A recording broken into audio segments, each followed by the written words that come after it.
Be ready. 5 seconds. Start. Sir, before I come to the main provisions of the bill, I would like to explain briefly the need for bringing in this measure. As it is known, the State Financial Corporations Act was passed in 1950 in order to enable the states to establish state financial corporations with the object of providing long-term credit to small and medium-scale industries. 3 years before that act was passed, the Industrial Finance Corporation Act was passed in 1950 in order to make medium and long-term credit more readily available to industrial concerns, particularly in circumstances where the normal banking facilities were not available to them. The Industrial Finance Corporation, during the first 3 years of its life, had made some progress in achieving these objectives and had acquired a certain amount of experience. Full use of the experience acquired by the Industrial Finance Corporation during the 3 years of its life was made in drafting the State Financial Corporations Act 1950. The jurisdictions of these two corporations were not overlapping because the Industrial Finance Corporation afforded the necessary credit facilities to industrial concerns of a comparatively large size. It could not possibly provide the same facilities to smaller concerns located throughout India to meet the regional demands, and therefore there was a demand from various states for the establishment of such institutions which may cater to the needs of the various states. So, under Section 26 of the State Financial Corporations Act, such corporations cannot grant accommodation to a single industrial concern for an amount exceeding 10% of the paid up capital, which may not exceed a maximum limit of rupees 10 lakhs, whereas the Industrial Finance Corporation does not deal with applications for loans less than rupees 10 lakhs unless the loan application is from a state where the State Financial Corporation does not exist. So, the House will appreciate that the state finance corporations have a very important role to play in the growth of small and medium scale industries. The second 5-year plan lays considerable emphasis on basic and heavy industries, but the growth of small and medium scale industries also finds an important place in the plan and in the country's economy.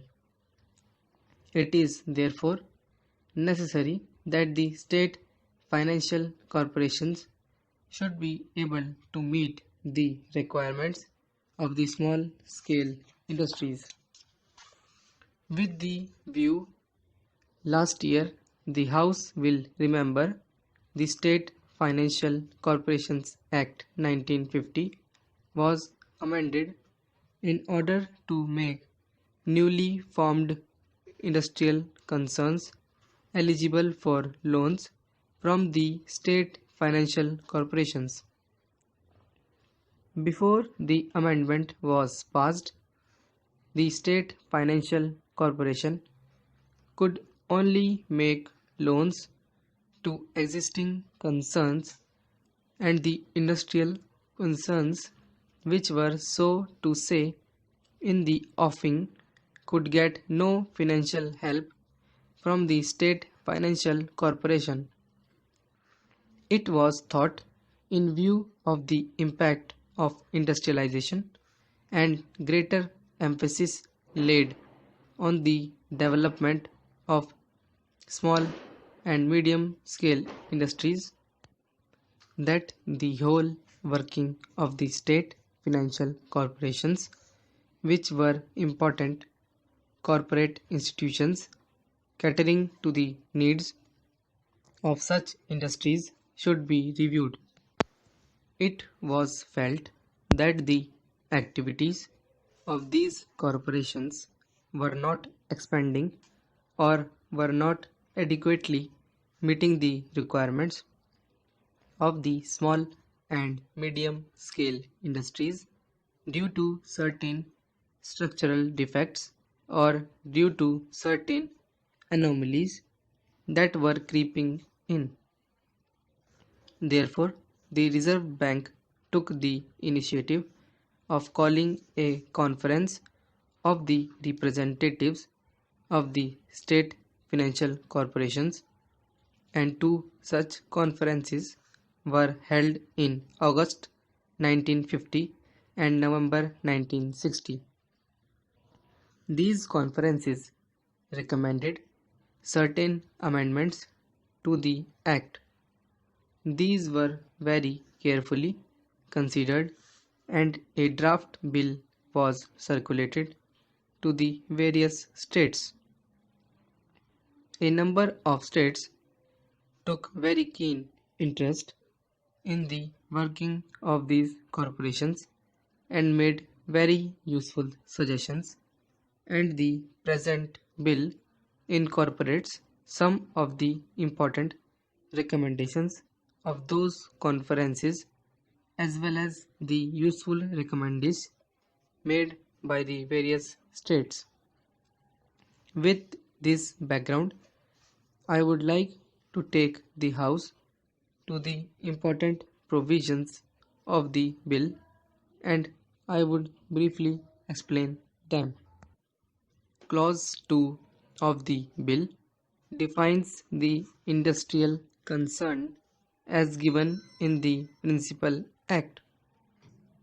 The Principal Act limits the scope of the activities of the corporation to only such concerns as are engaged or are to be engaged in the manufacture, preservation, or processing of goods, or in mining, or in the generation or distribution of electricity or any other form of power.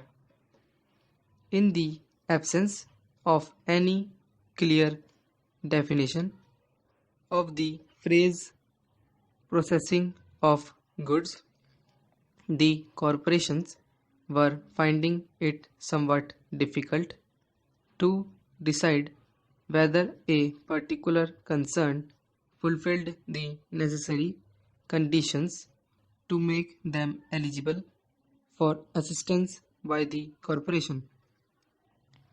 An explanation under Clause 2, Subclause 2 is now being added, defining the expression processing of goods. This explanation will remove the difficulties of the state financial corporations. Then Clause 24 of the bill enables certain states to get the benefits